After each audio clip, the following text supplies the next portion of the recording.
kok ada orang keren di sebelah saya. Keren gimana Kang Nugi? Aduh. Hey, assalamualaikum warahmatullahi wabarakatuh. Halo Easy Speakers. Udah lama nggak ngonten dan hari ini sekalinya ngonten saya punya seorang yang luar biasa, orang yang akan memberikan inspirasi kepada kita bagaimana kita membangun sebuah brand atau branding. Branding sama merek tuh sama apa nggak sih? Terus gimana caranya kita bisa mempunyai brand yang kuat? Dan satu lagi, bagaimana caranya mengkomunikasikan sebuah brand? Insya Allah kita bahas di video yang satu ini ya.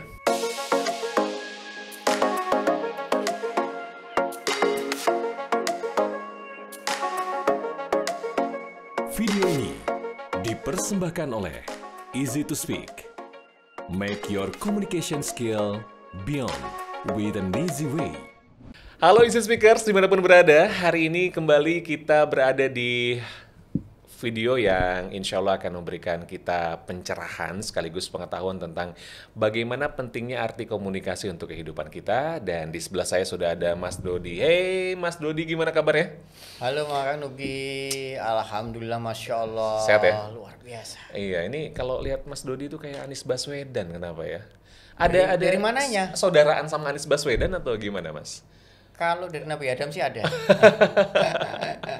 Iya, ini satu hal yang luar biasa, Mas Dodi ini saya kenal sudah lama sekali, tetapi hive-nya sekarang itu luar biasa di bidang branding. Mas, Masa mau tahu sih? dong, sejak kapan sih? Sebentar, saya mau nanya dulu. Ini podcastnya siapa nih? Nggak apa-apa dong, Oke. boleh kan nanya kan? Oke. Tadi Kang Nugi ngomong, kok hype-nya baru sekarang? Emang Kang Nugi selama ini kemana gitu? Kayak mainnya kurang jauh aja. Sebetulnya udah hype-nya dari dulu gitu. Oh, hive-nya udah dari dulu. Catat ya, hive-nya dari dulu. Sekarang gokil. Sekarang gokil. Oke. Sejak kapan sih Mas Dot itu berada di sebuah konten branding gitu, Mas? Ini pertanyaannya semenjak kapan saya masuk dunia brand atau semenjak kapan bikin konten brand? Oh iya. Semenjak kapan Mas mendalami branding? Oh, semenjak kapan ya? Semenjak kapan? Mendalami dunia brand. Iya. Nah, sebetulnya saya tahun 2001 buka bisnis. 2001. Lulus SMA, jebret. Oh, Buka jebret. bisnis. Jebret, bukan gol ya, jebret. Jebret. Kenapa jebret? Oke. Ya karena pokoknya meluncur aja. Tahun 2001 lulus SMA langsung buka bisnis. Tanpa pengalaman, Tanpa pengalaman, tanpa ilmu memadai, mm-mm. modal nekat doang. Modal nekat doang. Dan hasilnya, Yang hasilnya tahun 2003 bangkrut. itu tuh yang nekat tuh, hati-hati tuh. Terus? Nah, Keren. tahun 2003 bisnis saya bangkrut. Iya. Oh gini, tahun 2001 itu saya pengen belajar tentang bisnis. Saya pengen tahu gimana sih cara membangun bisnis. Tapi Kang Nugi tahun 2001 usia berapa? 2001. Kita mau buka-bukaan usia atau gimana nih? Oke, saya buka lah ya. 2001 saya 21 tahun. 21 tahun. Iya. Oh berarti kelihatan lah sekarang usianya.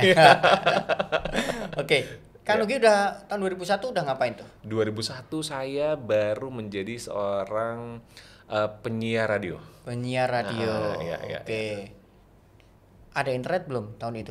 Belum. Belum ada ya? Ada sih, cuman kan masih Ya sangat terbatas dan mahal sekali. NIRC masih Tahun 2001 kayak ada. sudah mungkin masih kalangan-kalangan tertentu kali Iya, yang dan kalau menggunakan. misalnya internet tuh ya ke warnet, terus kan ngebukanya juga Oh tahun 2001 udah ada ya? udah ada.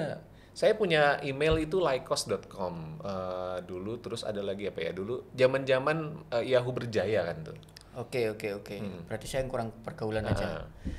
Karena waktu kuliah itu saya sering main ke internet juga, ke warnet Oh, ke kampus. warnet kampus ya. Nah. Gratis. Karena kan saya lulus 2003 Mas, 2002 2003. Oh masih inget ya? Saya udah tua banget ya kalau gitu ya Mas. Iya, Oke. lanjut. Nah kemudian tahun itu saya pengen belajar bisnis. Tapi kan nggak ada. Iya. YouTube nggak ada lah waktu itu. No, nggak ada. Belum. Facebook nggak ada. Belum. Internet belum tersedia secara komersil. Betul kan? Nah, saya pengen belajar tetapi nggak ada akses. untuk belajar. Workshop apalagi waktu itu belum zamannya. Jarang banget. Jarang banget kan tahun-tahun itu. Iya, iya. Nah, alhasil adalah tahun 2003 bangkrut itu. Kenapa ya? Salah satunya memang karena kurang pengalaman dan kurang ilmu. Gitu. Tahun 2003 tutup, saya membaca sebuah buku yang cukup menarik buat saya. Nah, ini. Mulai nih, baca. Ini penasaran nih. Bukunya apa, judulnya apa, dan apa? Bukunya judulnya Positioning Battle for Your Mind. Oh, Positioning Battle for Your Mind. Yang menulis adalah Jack Trout. Oke. Sayang sekali. Bukunya udah nggak keluar lagi dari Gramedia saat ini. Padahal ini buku keren banget ya.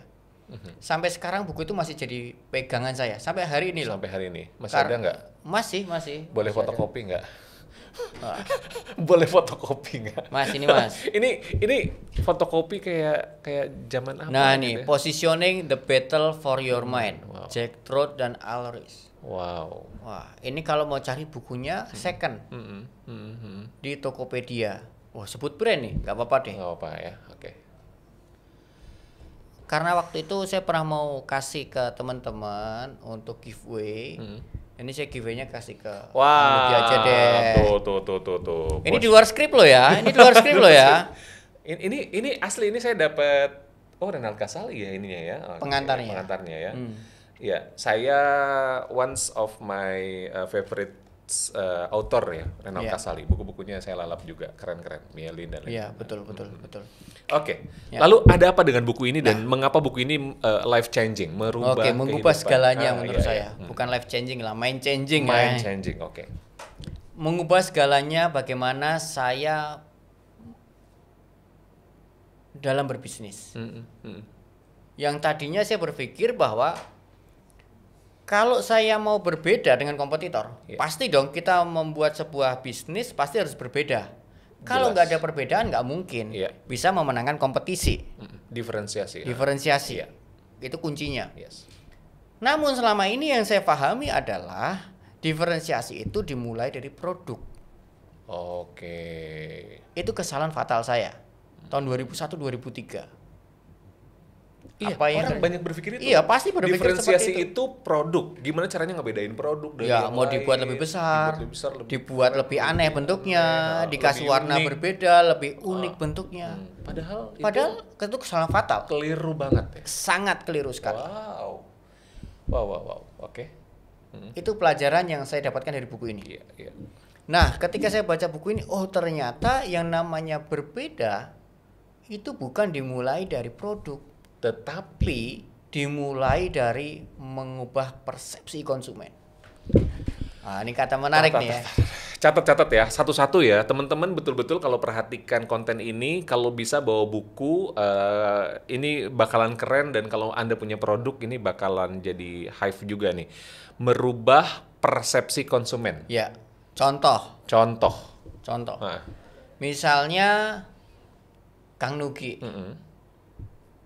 Tahu kerupuk nggak ya? Kerupuk yang apa ya?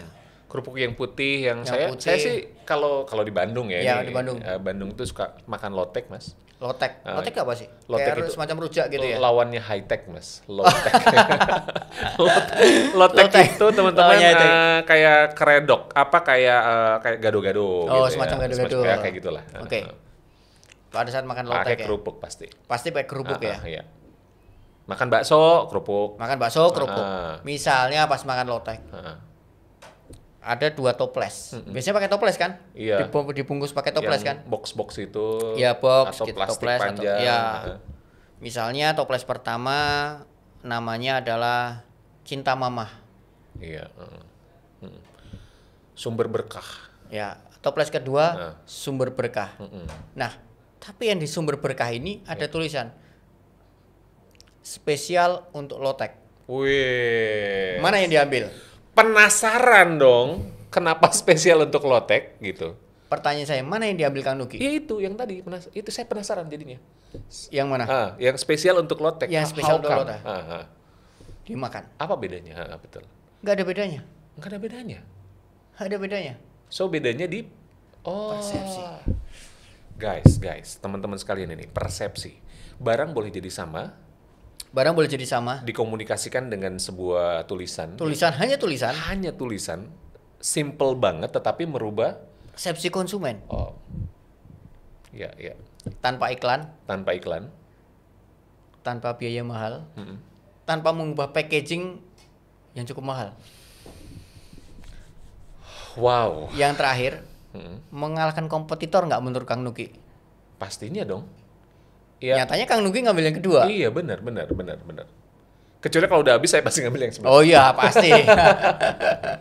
Walaupun bentuknya sama, misalnya. Betul, warnanya sama. Warnanya sama, rasanya sama. Rasanya sama. How come? Yo. Oke. Itulah yang disebut dengan positioning. Positioning. Wow. Nah, seringkali teman-teman UKM yang saya temui memulai yang diutak-atik Produknya. Exactly. Betul banget. Gitu. Mm-mm. Itu pemahaman saya tahun 2001-2003. Setelah membaca buku ini saya tahu, oh ternyata diferensiasi itu di pikiran. Ini tahu nggak teman-teman ya, saya jadi Langsung rontok ya? Gini, ini rontok. Saya jadi setback kepada bisnis-bisnis saya yang lama itu, jadi saya melakukan kekeliruan banyak gitu. Ya makanya nonton video ini supaya nggak keliru teman-teman. Iya. Ya. Nah dari sinilah kemudian saya kan 2003 tutup kan. Yes. Saya waktu itu ikut papa saya di properti, di developer. Kemudian tahun 2005 saya memutuskan untuk membuat percetakan baru. Sudah ada pengalaman bangkrut. Yang kedua saya sudah memiliki Mindset yang beda dengan knowledge yang berbeda. Oke. Alhamdulillah hingga saat ini bisnisnya masih ada. Wow. 15 tahun. 15 tahun. Ya. Nggak mudah itu bisnis 15 tahun. Betul sekali. Sangat nggak mudah. Nah, apa yang saya terapkan dari buku ini? Saya membuat positioningnya adalah print warna tanpa minimal order. Print warna tanpa minimal order, oke. Oke. Hari ini yang disebut dengan print on demand. Tahun 2005 nggak ada teknologi itu. Tahun 2005. Iya. Kita mau cetak warna ya satu rem. Iya, benar. Tahun 2005 ya. Oh iya, benar. Repot Pada banget. saat itu Hive. masalahnya ada, permintaan di pasar ada, masalah konsumen ada maksud saya. Tapi nggak ada solusinya. Betul. Apa yang saya lakukan? Ya saya kasih solusi itu. Rugi nggak itu? Kan tetap kalau yang ngeprint harus banyak gitu. Enggak. Memang juga teknologinya ini ngeprint satu lembaran. Masih bisa. Oke. Cuma satu lembar aja boleh. Oke. Waktu itu saya iklannya print warna Rp2.000 tanpa minimal order. Satu lembar pun boleh. Kalau yang lain nggak boleh. Yang lain nggak boleh, Ya. harus satu rem. Nah, jadi bagi saya positioning itu seperti magnet. Orang yang ketarik ke percetakan saya tahun 2005 adalah orang-orang yang mau cetak tanpa minimal order. Oke. Positioning adalah magnet. Tolong catat itu. Positioning adalah magnet. Positioning adalah magnet karena dia akan menarik orang-orang yang memiliki masalah yang sama.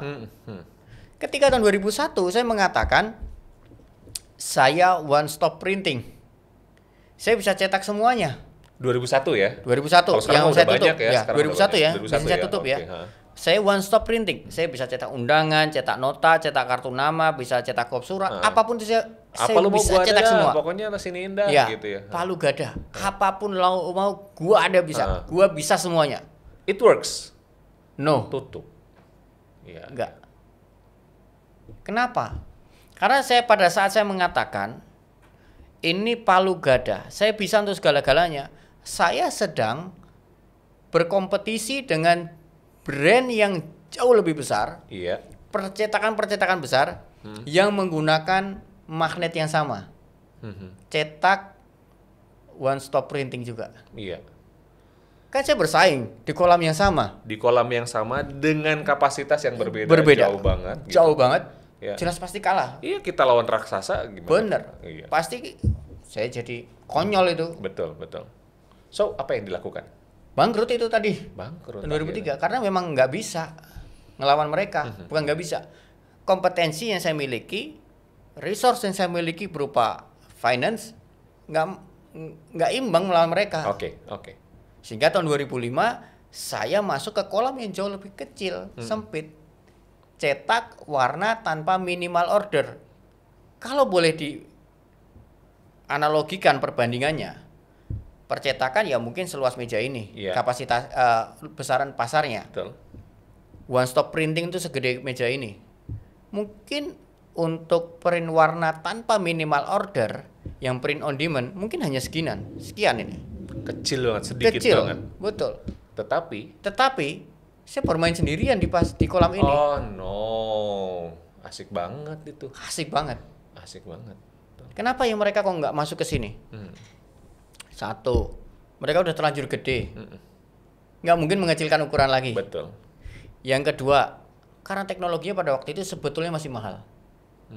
Tahun 2005. Iya. Apa yang saya lakukan bisa murah. Saya pakai printer Epson yang suntikan. Alright. Dan dulu belum rame ya. Belum rame pada waktu itu. Orang belum tahu gitu. Belum ya. tahu, makanya waktu itu pun juga printernya saya simpan di dalam. Iya. Supaya konsumen nggak lihat di print pakai mesin apa. Betul. Ini keren banget padahal suntikan ya Padahal- Allah, ya benar. Ya tangan saya itu sampai warna-warni itu. Oh, iya. Kelap-kelip bintang di Iya, langit. betul. Karena ya, masih kelihatan sekarang hidupnya berwarna banget ya. Masya Allah. Oke, itu ya. Terus akhirnya mendirikan Neima. Gimana bisa mendirikan Neima? How? Nah, tahun 2005 saya buka bisnis itu. Tahun 2007 sebetulnya ada masalah sesuatu di pasar. Iya, Printer makin banyak. betul. Dijual murah sekali. Banget. Plus infusnya. Udah Apa yang harus saya lakukan coba? Bisnis saya jadi nggak relevan lagi dong. Setiap orang bisa ngeprint sendiri di rumahnya. Iya. Saya ngerubah positioning lagi. Saya buka ini lagi. Saya harus rubah positioning lagi. Panjang kalau cerita itu. Singkatnya, saya rubah positioning tahun 2007.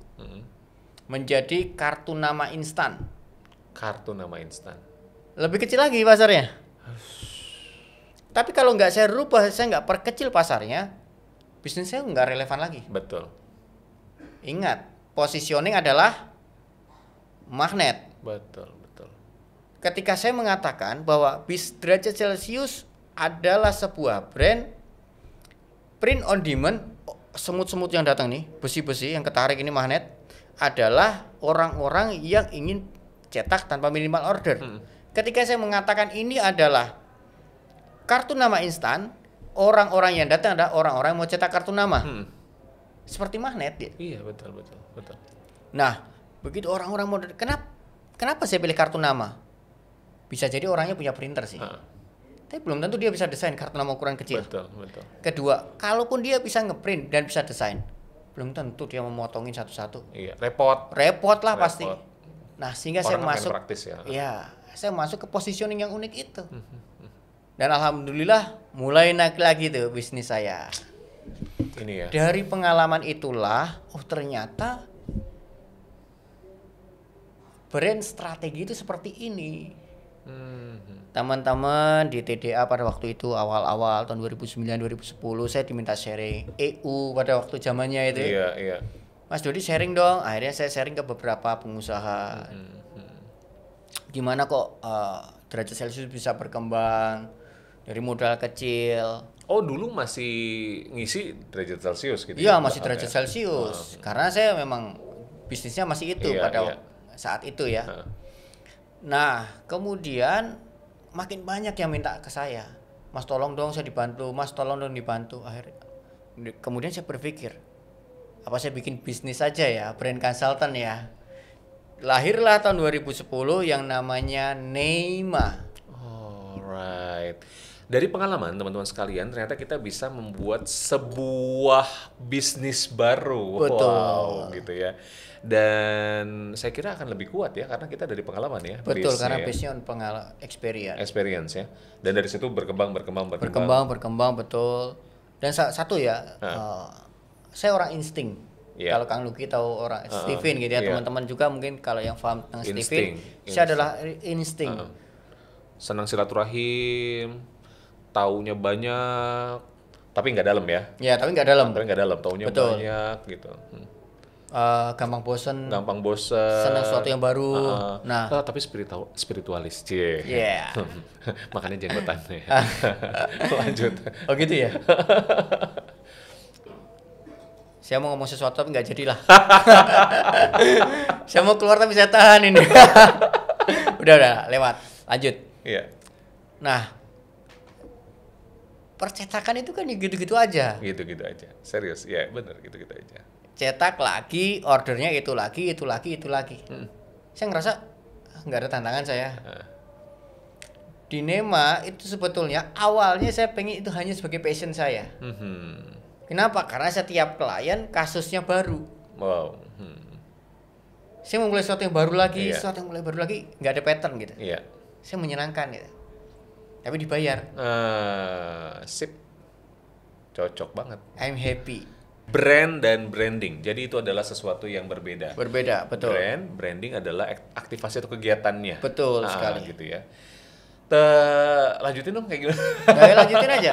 Kita ngomongin masalah brand dan branding. Brand. Realnya gimana gitu ya? Iya. Tadi Kang Nugi mau bikin rumah ya. Betul. Misalnya Kang Nugi mau bikin rumah lagi. Kenapa kok bikin rumah lagi? Mungkin istrinya nambah. Mungkin ya. Saya orangnya setia, maaf ya. Soalnya dilihat istri saya nih. Oh gitu ya. Sorry Bu. Oke, misalnya Kang Nugi mau bikin rumah. Pertama kali yang dipanggil atau diundang adalah arsitek. Oke.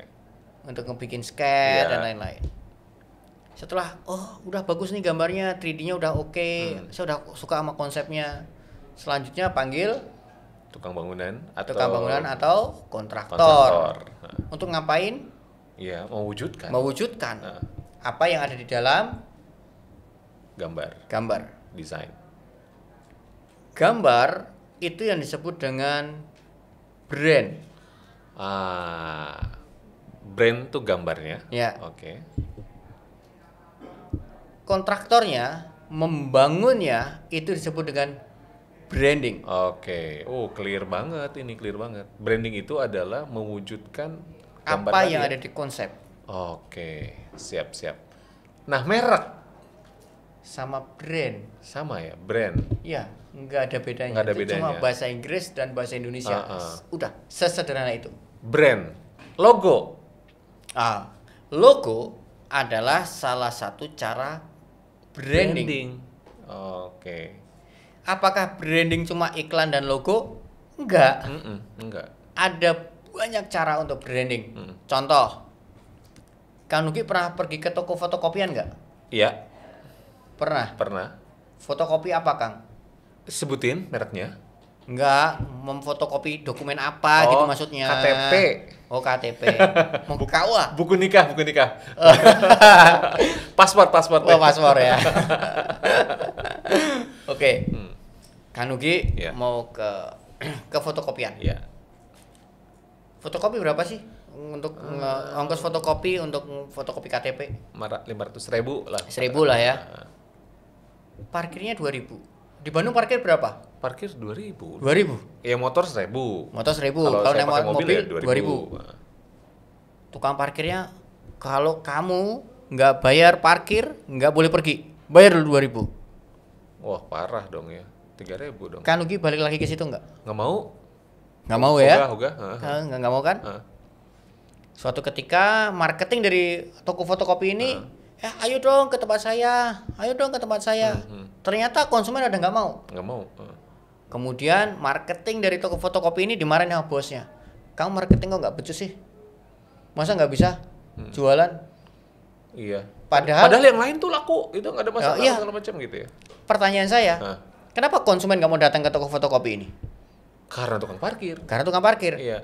Kenapa yang disalahin orang marketing? Nah, Ayo. salah direktur. Berarti perlu mengetahui secara holistik permasalahan. Iya, benar sekali. Betul. Jadi, kalau saya melihat contoh kasus fotokopian ini tadi, ini kejadian sebetulnya di toko fotokopinya mama saya. Oke. Tukang parkirnya emang resek seperti itu kira-kira. Nah, yang salah tukang parkir. Yang kena dampak siapa? Orang marketing. Yang kena dampak tukang parkirnya atau keseluruhan bisnisnya. Keseluruhan Bisnisnya. Omset turun, reputasi rusak. habis. Sehingga saya berpikir membangun sebuah konsep yang saya sebut dengan Nema Way. Saya berpikirnya seperti ini tadi. Ada bisnis, ada brand. Ini sekeping mata uang yang berbeda sisi. One side. Two side. One coin. Ya, one coin two side. Ya, one coin two side. Saling berhubungan, Saling mempengaruhi. Saling mempengaruhi satu dengan yang lain. Apa yang kita lakukan dalam bisnis, semuanya ada efeknya kepada brand. Contohnya tukang parkir. Padahal kalau dalam struktur bisnis, ya mungkin itu termasuk orang operation. Iya. Tapi itu mempengaruhi terhadap brand. Gitu.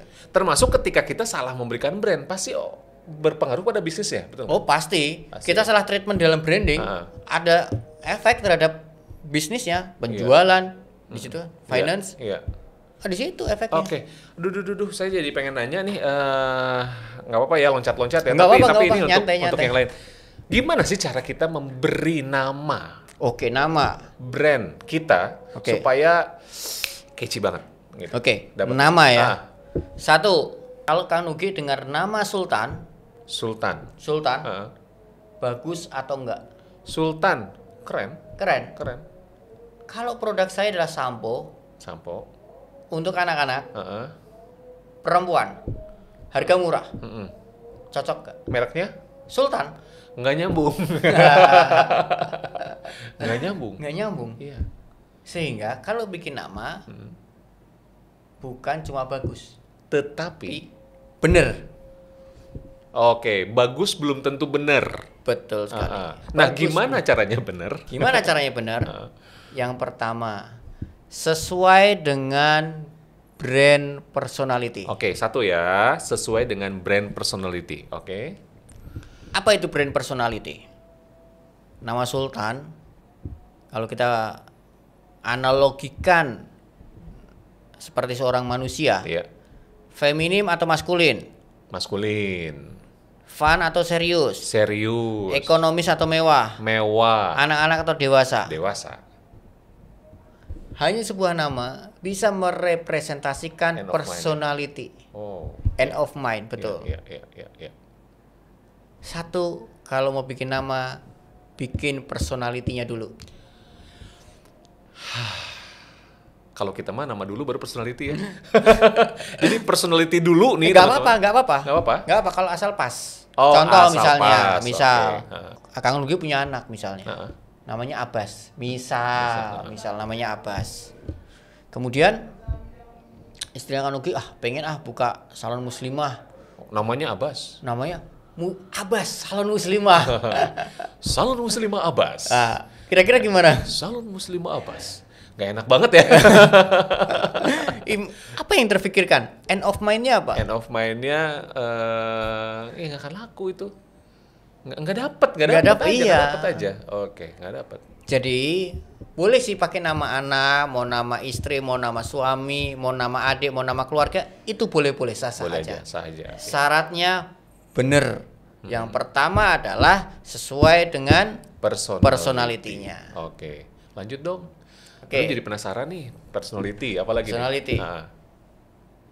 Tapi ini bisa jadi ngalahin e-course nggak ini kita ini? Oh enggak. Khawatirnya jadi e-course-nya? Enggak ya? Enggak. Gini orang yang gratisan aja begini gitu. Aduh, parah. Keren. Personality yang kedua. Perlu dijelasin nggak kenapa personality itu penting? Boleh, dikit aja, biar nggak terlalu panjang. Kenapa personality itu penting? Dan kenapa brand personality itu penting? Sebelum itu mungkin saya tanya dulu. Apa sih brand personality itu? Brand personality adalah karakter atau sifat-sifat manusia yang dilekatkan kepada sebuah brand. Sifat manusia dilekatkan pada sebuah brand. Itu yang disebut dengan brand personality. Pertanyaannya, kenapa ini brand harus dilekatkan ke sifat-sifat manusia? Tujuan membangun brand adalah loyalitas, supaya orang jatuh cinta, supaya orang membela, supaya terkoneksi hubungan di situ. Brand adalah benda, kata benda, dan dia adalah benda mati. nggak ada teorinya manusia makhluk hidup bisa jatuh cinta kepada benda mati. Iya. Nggak mungkin dia bisa jatuh cinta. Iya. Gimana supaya bisa jatuh cinta terhadap brand yang dia benda mati? Maka dilekatkanlah sifat-sifat makhluk hidup di situ. Wow. Dan itu persepsi semuanya ya. Semua persepsi. Wow. By design.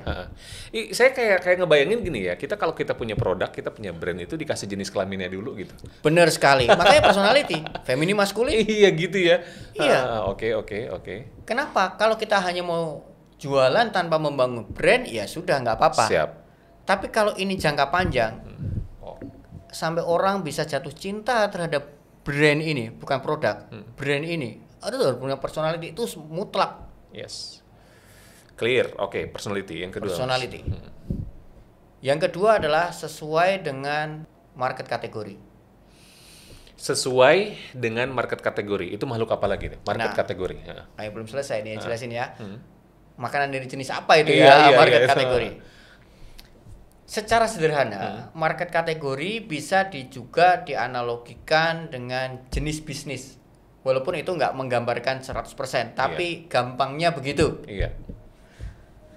Saya punya klien bimbel untuk masuk ke stan. Satu siswanya 200 juta.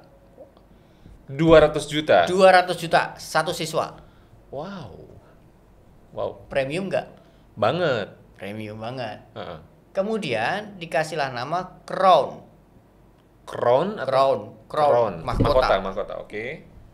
Menurut Kang Nugi, kalau kita berbicara tentang segmen dulu ya. Yang ketiga adalah sesuai dengan segmentasinya. Kalau sesuai dengan segmennya, sesuai nggak nama Crown ini? Sesuai. Crown, mewah. 200 juta. Oke, 200 juta. Oke. Dengan jenis bisnisnya, pas nggak ada sebuah bisnis bimbel dikasih nama Crown? Tar. Kan kalau channel saya ini channel komunikasi ya. Iya. Crown, bimbel premium. Crown, asal nggak nyambung ya? Nggak nyambung. Iya, nggak nyambung ya? Nggak nyambung. I see. Ketika kita memilih sebuah nama, perlu disesuaikan dengan market kategorinya. Dia di bisnis apa? Oke. Contoh lain lagi satu ya. Yaitu saya pernah punya klien juga, sebuah sekolah muslim harga premium. Namanya adalah Harapan Bunda. Harapan Bunda premium. Waktu datang ke saya awal, saya ditelepon, Mas bisa nggak ke kantor saya, bagian PR-nya atau humas lah. Iya. Saya datang ngobrol, saya udah merasa sebetulnya bahwa nama ini nggak pas. Saya bilang gini, Ustadz, boleh nggak saya usul kalau nama ini diganti? Wah, gimana? Anda saya panggil ke sini untuk ganti logo, ganti visual, kenapa suruh ganti nama gitu? Iya, oke. Saya bilang gini, Ustadz, gini, menurut saya ini punya persepsi negatif nih. Karena ini sekolah Islam, premium nama Harapan Bunda kurang pas. Iya. Begini aja Ustadz, saya risetkan kecil-kecilan. Nah, mulailah saya tanya ke beberapa orang setelah itu. Saya tanya ke mereka, kalau misalnya ada sebuah bisnis yang bernama Harapan Bunda, bisnis apa yang cocok?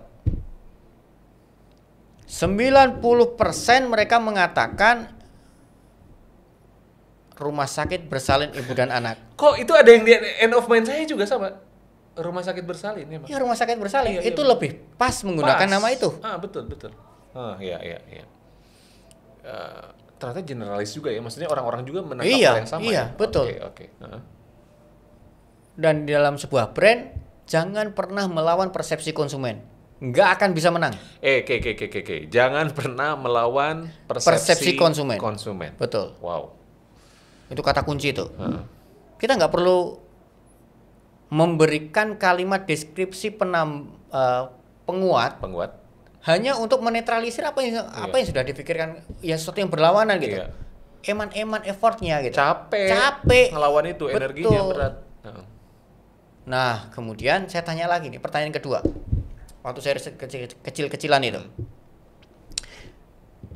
kalau ini ada sekolah, namanya adalah Harapan Bunda. Sekolah yang bagaimana? Ini udah ada sekolahnya di depannya ya. Kalau tadi cuma Harapan Bunda doang. Pertanyaan pertama. Sekolah Harapan Bunda, sekolah kayak gimana? Menurut Kang Nugi sekolah kayak gimana coba? Harapan Bunda, kesian banget ya. Maksudnya nelangsa gitu ya. Oke. Iya Harapan Bunda, iya. Ya nggak dapat lah ininya ya. Kalau high class ya. Iya high class. Nggak dapat ya. 80% mereka mengatakan ini adalah sekolah Katolik. Oh, Karena dari ada sisi itunya Bunda. ya. Iya betul. Karena Bunda itu melekat sama Maria. Maria, betul sekali. Harapan Bunda. Iya. Yang kedua sekolah bidan. 20% jawab. Artinya goal menjadi sekolah muslim premium nggak nyampe dengan nama ini. Iya. Kemudian saya mengajukan Lebih- udah kan. Harapan Umi. Nah, Enggak ini bercanda. Lanjut nah. kalau uminya jamak Skip teman-teman. Oke lanjut. Nah, kemudian setelah itu saya sampaikan data ini. Oh gitu ya Mas. Menurut Mas Dudi solusinya gimana? Nah, mulai menerima.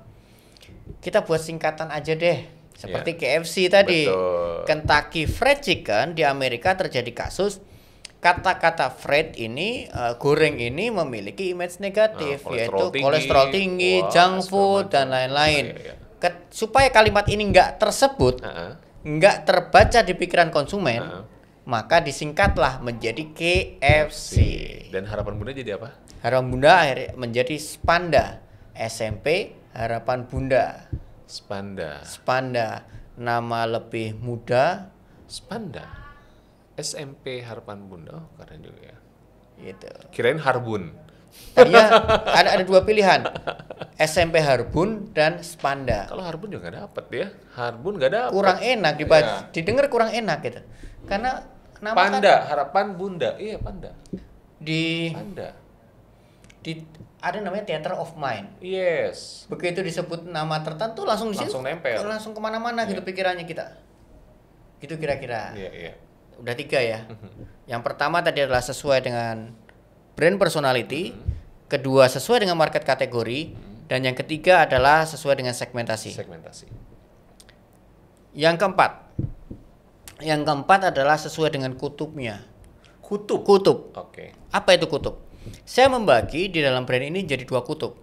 Yang pertama adalah ya boleh bilang lah kutubnya kutub barang murah sama barang mahal. Udah gitu doang. Oke, iya. Barang murah itu barang kayak gimana? Barang yang ketika konsumen ingin memilih, ingin membeli tanpa pertimbangan cukup matang. Jadi antara saya pengen beli itu cuma segini nih jaraknya. Beli, tipis. pengen beli. Udah gitu. Contohnya apa? Minuman-minuman yang kita konsumsi sehari-hari. Iya. Di minimarket. Itu keputusan pembelian ya pada saat itu. Betul. Saya haus pengen beli ya udah selesai. Ketika brand yang kita inginkan tidak ada, kita ngambil brand sebelahnya tanpa pertimbangan matang. Kan nggak riset dulu kan. Ini reviewnya gimana ya? Air mineral di sebelahnya nih kok saya belum pernah minum. Iya, Enggak sampai segitu ya kan? Enggak. Kenapa? Karena resiko kecil kalau salah beli. Iya. Yang kedua, keputusan pembelian diambil dengan sangat cepat sekali. Ini kutub pertama nih, karakteristiknya barang-barang murah. Karakteristik kutub kedua adalah barang-barang mahal. Yang gimana? Kalau konsumen beli, saya pengen beli, sampai beli itu panjangnya segini. Tadi segini. Right. Ini segini. Right. Pertimbangannya panjang. Iya. Misalnya Kang Nugi, Saya beli mobil juga gitu. mobil nggak mungkin kan? Lewat jalan showroom, kok mobilnya bagus? Iya. Udah beli, saya bayar. Nggak gitu ya. Saya nonton dulu Fitra Eri, Ridwan Hanif, Nah. Motomobi. Ini YouTube disebutin semua emang kita ya. Artinya di situ banyak keputusan pembelian. Iya, betul. Betul kan? Betul. Nah, kita ada di kutub mana? Kalau ada di kutub yang barang murah, maka produk base pemberian namanya. Begitu terdengar, tergambar langsung produknya. Oke. Harus produk base. Product base. Product base. Kalau murah, product base Produk teman-teman base ya. Direct saya sebutnya. Oke. Begitu disebut, langsung terpikirkan apa yang dijual. Karena keputusan pembelian cepat, nggak mungkin konsumen suruh loading dulu apa makna kalimat ini, apa makna nama ini. Iya. yang barang mahal. Story base. Aduh. Ini ilmu keren macam apa ini kita dapatkan hari ini ya? Keren banget ya. Product base yang murah, story base yang mahal. Wow. Nah, di situ kita perlu membangun misalnya Neymar. Apa hubungannya sama agensi? Nggak ada. Nggak ada. Dan biarin aja, nggak apa-apa. Anakmu kan, Mas? Anakmu kan Neymar. Neymar nama anak, tetapi Neymar bisnisnya ada duluan. Oke. Jadi kebanyakan orang kan nama anak dijadikan nama bisnis. Kalau saya nama bisnis jadi nama anak. Jadi nama anak. Untung aja bisnisnya nggak cireng. Nama anaknya cireng. Tahu nggak singkatan Neymar apa? Saya pernah baca itu, gitu. Tapi nggak seru Lupa kalau ya? saya ngomong. Langsung aja. Bukan gitu. Lupa aja dia paling. Ya. Nei, my knee. Oke. Magnet. Wah, keren. Ternyata ingat. Dapat buku ya. Ya, money magnet. Magnet, ya. Okay. Harapannya adalah klien-klien yang datang ke Neymar jadi sebuah money magnet dalam bisnisnya. Oke. Nah, ini kan nggak ada story base. Oh, teman-teman, ini sesuatu yang luar biasa. Gitu ya, ini story base. Iya. Nah, itu 4 hal inilah strategi Iya. dalam membuat nama. Simpel ya, tapi dalam semuanya loh. Iya, Masya Allah. Kayaknya kalau podcast ini berakhir, saya yang paling sedih karena sebentar. Karena kalau habis ini konsultasi keluar invoice. Iya, invoice ini. Mumpung gratis nih, mumpung gratis. Oh gitu ya, modus untuk konsultasi gratis adalah membuat Bikin podcast podcast dengan Mas Dodi. Gitu lah. Di studionya, di studio. Semarang gitu ya. Minta tolong dieditin. Dieditin, Masya Allah. Tapi nanti tenang teman-teman ya, ini bukan hanya ada di channel saya, tapi juga ada di channelnya Mas Dodi. Jadi kita barengan. Ya, hybrid lah ya, ini hybrid. Dan teman-teman yang udah subscribe channelnya Kang Nugi Al-Afghani, mesti langsung aja channel Dodi Zulkifli. Oke, nah teman-teman, kalau setelah video ini muncul video-video saya berikutnya, dan voice saya berbeda dengan yang teman-teman pernah dengar sebelumnya, bukan saya ganti orang. Karena saya sudah di make over sama orang. Masya Allah. Jadi memang ya itulah apa ya?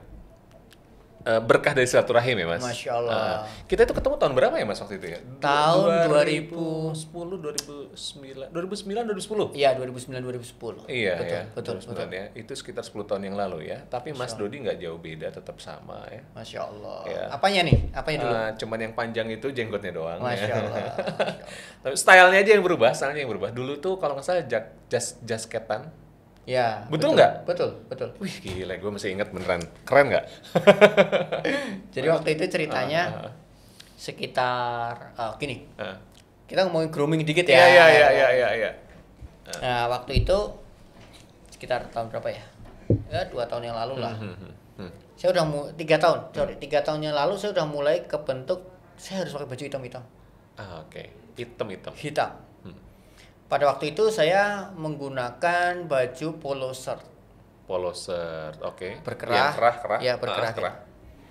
Ini kenapa saya jadi sedih gini ya? Oh gitu ya? Apa namanya? Bukan sedih ya teman-teman. Ini kelilipan. Lanjut. Terus?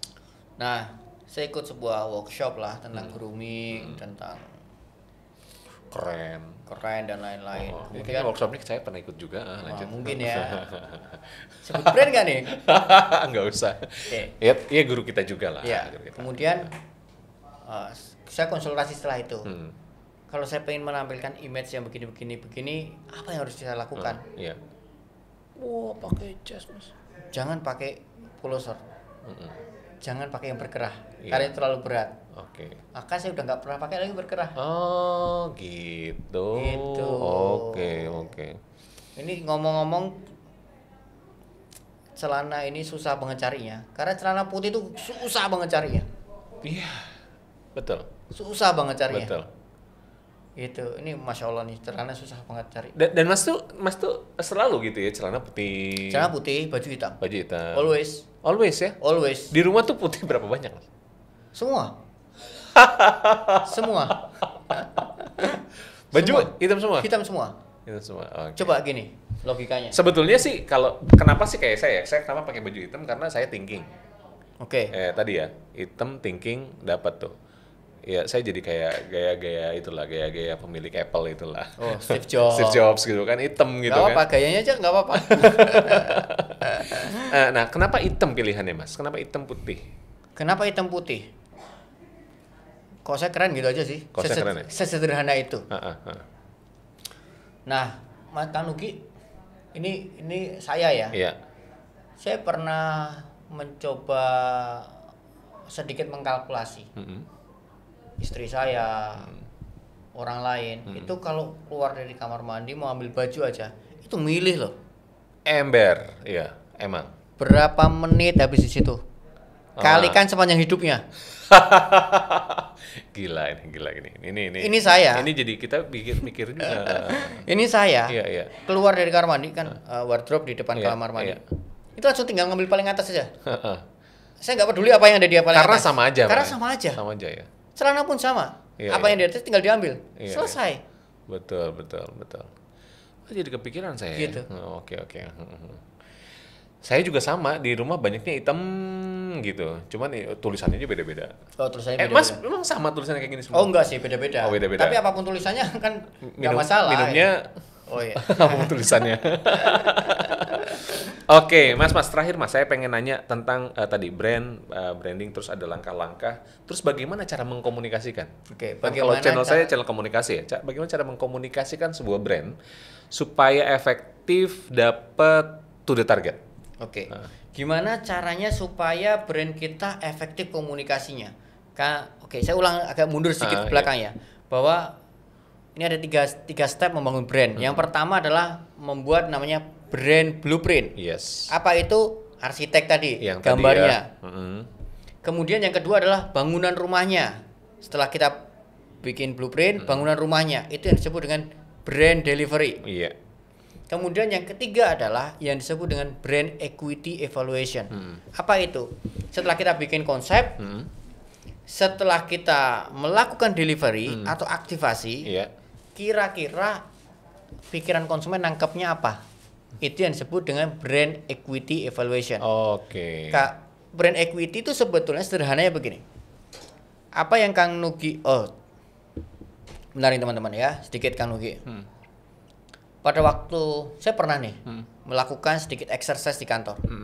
Ada satu tim saya namanya Selina.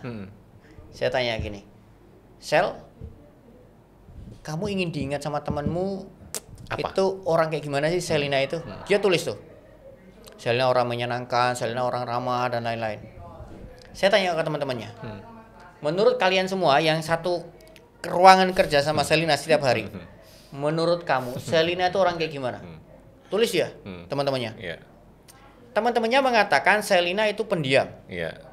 pinter copywriting. Selina mengatakan saya orang periang. Mana yang disebut dengan brand? Kata orang. Mana yang disebut dengan brand? Brand. Apa yang Selina katakan tentang dirinya sendiri, atau apa yang orang lain katakan tentang Selina? Wah, ini jadi ngobok-ngobok gini ya. Sebetulnya kan brand itu dari si Selina sendiri kan? Sebetulnya ya. Ya, menurut Kang Nugi kan mana? Tapi Selina punya Punya konsep. Saya adalah tapi konsepnya tidak tersampaikan. Oke, jadi sekarang mana? Tapi akhirnya jadi brandnya apa? Kata temennya itu. Oke, menurut Kang Nugi yang disebut dengan brand adalah apa yang dipikirkan orang lain. Gitu. Betul. Oke. Sebenarnya keduanya adalah brand. Oh. Yang Selina katakan tentang dirinya sendiri itu yang disebut dengan brand blueprint. Alright. Yeah. Apa yang dipikirkan orang lain ini yang disebut dengan brand equity. Oke. Sederhananya seperti itu. Simpel banget, tapi keren banget, dalam-dalam. Oke. Kenapa teman-temannya bisa mempersepsikan Selina seperti itu? Karena Selina berperilaku. Karena Selina ngomong, karena Selina berkomunikasi. Iya. Komunikasi Ininya yang nggak nyampe. Betul. Blueprintnya nggak nyampe. Oke. Kenapa? Karena cara komunikasinya nggak sesuai sama blueprintnya. Saya periang, tapi dia nggak pernah ngomong. Ngomong dong. Iya. Oh, saya udah makan belum? Belum. Gimana mau dikatakan orang pria, gitu kan? Oke. Sehingga gimana cara komunikasi yang efektif atau efisien? Pastikan punya blueprintnya. Yes. Saya ingin dikenal sebagai orang yang bagaimana kalau personal. Iya. Kalau brandnya dalam bentuk produk, maka produk saya ingin dikenal bagaimana. Itu punya dulu nih blueprintnya. Iya. Setelah itu dikomunikasikan. Yes. Gimana caranya komunikasi supaya efektif? Dan to the target langsung. Dan jelep. jelep. Saya kasih satu rumus saya. Apa tuh? Namanya Rule of Seven. Rule of 7. Rule of Seven.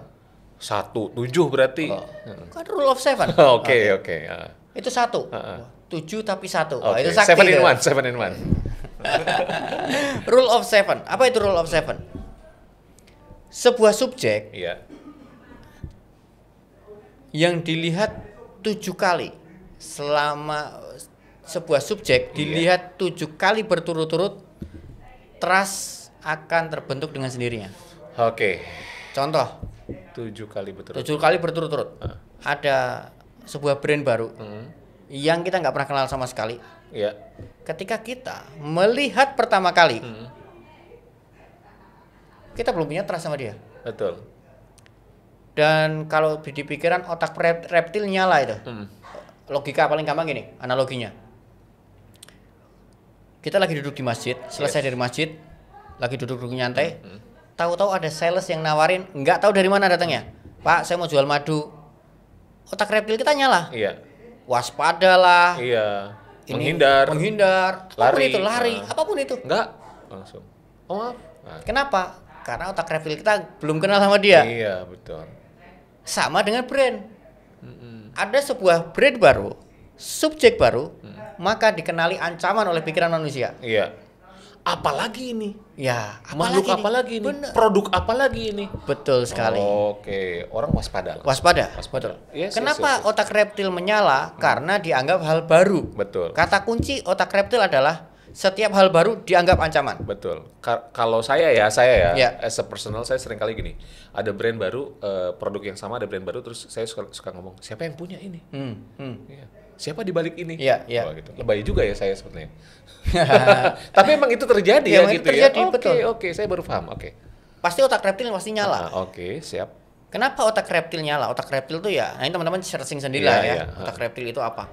Nah, ketika otak reptil ini menyala, ini akan dianggap sebagai ancaman. Iya. Gimana supaya nggak dianggap sebagai ancaman? Jadikan ini bukan hal baru di pikiran. Gimana cara menjadikan brand baru ini bukan hal baru lagi di pikiran? Iya. Ulang selama 7 kali. Ulang 7 kali. Itu kata kuncinya. Oke. Dilihat pertama, dia masih reptil nyala. Ulang kedua, 3, mulai dianggap dia database sudah ada. Oh no, God. Kita kadang-kadang pengennya sekali udah langsung Oh laku. iya, nggak bisa. Nggak bisa, men. Sorry, men. Oke. Wow. Terus gimana untuk UKM yang duitnya terbatas? Iya. Nah, saya punya tips nih. Misal kita mau ngiklan di Facebook Ads. Kalau ini digital ya. Iya. Kalau kalian mau iklan di Ads, misalnya punya duit berapa? 1 juta anggap aja. Saya punya budget cuma 1 juta, Kang. Saya cuma punya budget 1 juta, Mas Dodi, untuk nge-ads, untuk ngiklan setiap bulan. Ya udah 1 juta itu aja nggak apa-apa. Iya. Tapi caranya dirubah. Terus caranya gimana supaya efektif? Anggap aja 1 juta itu bisa menjangkau 70.000 orang. Tapi masing-masing 1 kali. Iya. Maka buatlah 1 juta dilihat 10.000 tapi masing-masing 7 kali. Kan sama-sama 1 juta. Iya. Kemungkinan closingnya jauh lebih besar. Iya. Ketika konsumen melihat 1 orang melihat 7 kali. Keren ya. 7 kali itu dapat dari mana, Mas? Kok Riset. Ada? Riset ya? Iya, hasil riset. Itu hasil riset itu. Iya sih. Jadi kalau orang udah terbiasa, oh itu penasaran juga. Iya. Bukan cuma penasaran, kadang-kadang subconscious bawah sadar itu ya. Iya, Otak reptil, kok kayaknya saya kenal ya. Iya. Kayak saya itu nggak asing sama saya. Iya. Oh teman. Iya. Betul. Tadinya musuh gitu. Iya, betul. Oh, Contohnya teman gini. ternyata. Saya sering menganalogikan otak reptil itu seperti satpam. Iya. Gede tapi goblok. Pokoknya dia bisa kenal cuma gini. orang baru atau orang lama, udah gitu aja. Iya benar. Begitu ini orang baru, tolak langsung sama satpam. Iya benar. Informasi baru, tolak langsung sama Reptil. Kenal sama satpamnya, Iya. masuk silahkan. Iya ini kayak gini deh, kayak saya dulu pindah ke satu kompleks di Bandung gitu, terus tiap jam 9 malam itu pasti lewat sate Padang gitu. Apa sih jualan jam 9 malam? Terganggu pertama, Gitu ya. Hari kedua sate Padang masih terganggu lagi. tiap jam 9 lewatnya. Iya. Gitu. Sate Padang, jam 9 nih gitu. Udah langsung ini, udah jam 9 nih. Lihat Iya. jam, bener nih. Mulai awareness Mulai ya. awareness. Oke. Lama-kelamaan jam 9 kok belum lewat ya? Ah, Gitu ya. itu. Wow, keren. Dia cuma sederhana, cuma itu aja. Iya, Repetisi, repetisi. hanya pengulangan. Aduh, keren. Masya Allah, Mas. Kayaknya kalau kita perpanjang juga, ini jadi sebuah workshop yang panjang dan 1 jam yang akan selesai, teman-teman sekalian. Dan sebagai akhir kebersamaan, Masya saya ingin Allah. memberikan hadiah juga kepada sahabat saya. Saya buka, ya teman-teman sekalian. Jangan lupa ya, ini tayang di 2 channel sekaligus, dan insya Allah, kayaknya kalau channelnya Mas Dodi udah sering ada ya materi-materi kayak gini. Tapi di channel saya ini baru, dan untuk Mas Dodi khusus katanya S. Wah. Masya Allah, terima Oh ini kasih. M Kang. Udah nggak apa-apa, ini kan ya? sampel. Audien nggak tahu, audien nggak tahu kalau ini nggak ada M. yang S. Ya ini kaos untuk Mas Dodi Masya ya. Allah, terima kasih Kang Thank you, Mas. Nugi. Thank you banget ya. Masya Allah. Oke, pokoknya ini inspirasi banget teman-teman sekalian ya, berawal dari sebuah buku dan akhirnya membesarnya luar biasa. Jadi kita tidak boleh menolak tawaran-tawaran yang sudah diberikan oleh Allah Subhanahu wa taala, bisa berupa insight tuh di mana saja kapan saja, ya langsung tangkap itu, tangkap. Dan setelah itu bisa jadi terjadi life changing dalam kehidupan Anda. Nah, biar adil teman-teman sekalian, ya tadi saya opening, Mas Dodi yang closing, biar adil, dan ini ditayangin di 2 channel yang berbeda. Dan insya Allah manfaatnya luar biasa. Mas Dod, kasih closing statement Mas Dodi. Baik teman-teman semuanya, positioning adalah mengubah persepsi pelanggan, bukan mengubah sebuah produk. Dan menemukan positioning dimulai dari mengenal konsumennya. Mengenal konsumen. Maka setelah ini, kenali konsumen Anda dan lakukan perubahan di bisnis Anda. Waduh. Berapa Masya nilainya, Allah. berapa? Nilainya keren banget. Pokoknya teman-teman sekalian ya, subscribe channelnya Mas Dodi. Terus terang ya, saya juga akhirnya ini ngepoin channelnya Mas Dodi dan saya mendapatkan banyak insight karena Mas Dodi ini channelnya ini belum terlalu lama ya Mas ya? Iya, belum. Setahun ini lah katanya, setahun ini. Tapi channelnya banyak banget dan kontennya keren banget. Dan subscribe, insya Allah bermanfaat sekali untuk bagi teman-teman yang tentunya punya brand dan ingin punya brand ataupun ingin berbisnis. Terima kasih atas kebersamaannya, selalu sehat, selalu semangat, apapun kondisinya, selalu memberikan inspirasi kepada Oh, teman-teman. sebentar. Kayaknya di sini kok mic-nya jadi 3 ya? Mic-nya 3 ya? 1, 2, 3. Puas. Assalamualaikum warahmatullahi wabarakatuh.